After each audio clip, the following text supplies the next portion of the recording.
Saudara-saudara rakyat Surabaya, siaplah, keadaan genting. Tetapi saya peringatkan sekali lagi, jangan mulai menembak. Baru kalau kita ditembak, maka kita akan ganti menyerang mereka itu. Kita tunjukkan bahwa kita ini adalah benar-benar orang yang ingin merdeka. Dan untuk kita, saudara-saudara, lebih baik kita hancur lebur daripada tidak merdeka. Sebelum kita tetap merdeka atau mati.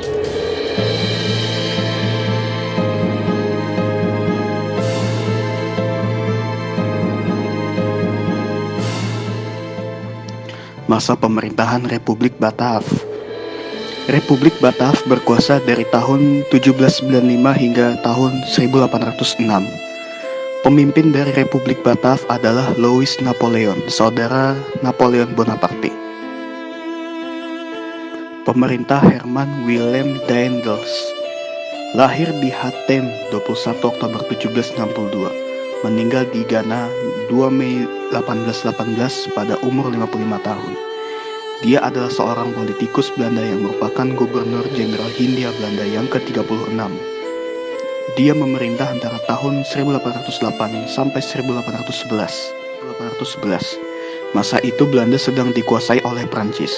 Herman juga bertugas memperkuat pertahanan, memperbaiki administrasi pemerintahan, serta memperbaiki kehidupan sosial ekonomi di Indonesia, khususnya di Jawa.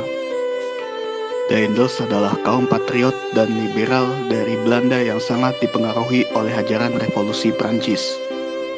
Dampaknya, selama ada Herman Willem Daendels, Indonesia semakin menderita akibat kekuasaan Herman. Pemerintahan Jan Willem Janssens.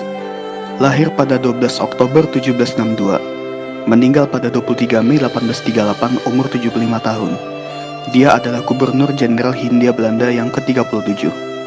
Dia menggantikan Herman Willem Daendels pada tanggal 20 Februari 1811 dan tiba di Istana Bogor, Buitenzorg pada tanggal 15 Mei 1811. Pada tahun 1810, Jansen diperintahkan pergi ke Jawa dan akhirnya dia menggantikan Herman Willem Daendels pada tahun 1811 sebagai Gubernur Jenderal di Hindia Belanda. Dia memulai karier militernya di usia ke-9 ketika ia menjadi kadet di tentara Belanda. Pada tahun 1793, karier militernya meningkat pesat dan di awal revolusi Prancis ia meraih jabatan kolonel.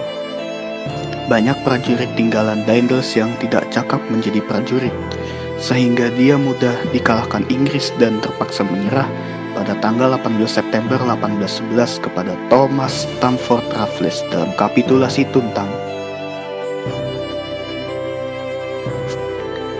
Karena masa pemerintahannya yang sangat singkat ini, dapat dikatakan bahwa ia tidak meninggalkan apa-apa.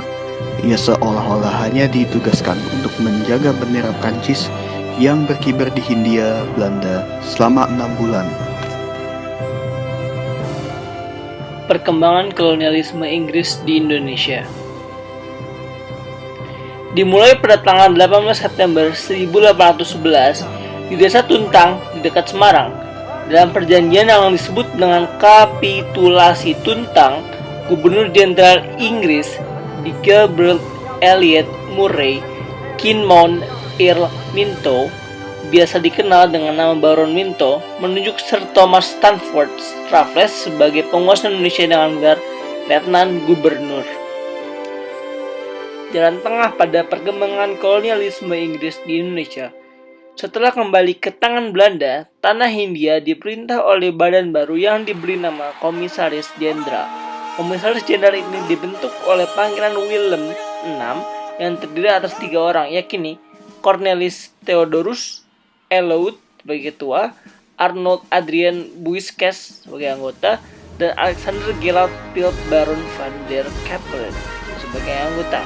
Sebagai rambu-rambu pelaksanaan, pemerintah di negeri jajahan Pangeran Willem VI mengeluarkan undang-undang pemerintah untuk negeri jajahan Regeringsreglement pada tahun 1815. Sistem tanam paksa pada perkembangan kolonialisme Inggris di Indonesia. Sistem tanam paksa adalah kebijakan yang dikeluarkan oleh pemerintah kolonial Hindia Belanda yang dikeluarkan di era Gubernur Jenderal Johannes van den Bosch tahun 1830 sampai 1833. Van den Bosch berpendapat untuk memperbaiki ekonomi di tanah jajahan harus dilakukan penanaman tanaman yang dapat laku dijual di pasar dunia. Sesuai dengan keadaan di negara jajahan, maka penanaman dilakukan dengan paksa. Dalam pelaksanaan tanam paksa atau cultural castle, penduduk desa diharuskan menyerahkan sebagian tanah pertaniannya untuk ditanami tanaman ekspor, sehingga banyak terjadi sewa menyewa tanah milik penduduk dengan pemerintah kolonial secara paksa. Sistem usaha swasta. Sistem usaha swasta adalah sistem yang digunakan VOC untuk menggantikan sistem tanam paksa dengan memanfaatkan pengusaha dari luar Nusantara. Sistem politik ekonomi liberal membuat pihak swasta mempunyai peluang untuk mengembangkan perekonomiannya. Sistem usaha swasta atau dalam bahasa Belandanya Nederlandse Handelsmaatschappij adalah perusahaan dagang yang didirikan oleh Raja William I di Den Haag pada tanggal 9 Maret tahun 1824 sebagai promosi antara lain bidang perdagangan dan perusahaan pengiriman dan memegang peran penting dalam mengembangkan perdagangan Belanda Indonesia. Karena banyaknya protes dan reaksi atas pelaksanaan sistem tanam paksa yang tidak berperi kemanusiaan tidak hanya di negara Indonesia, namun di negeri Belanda, maka sistem tanam paksa dihapuskan dan digantikan oleh politik liberal ekonomi, yaitu dilaksanakannya usaha swasta. Indonesia kebangsaanku, bangsa dan tanah airku, marilah kita bersatu, Indonesia bersatu.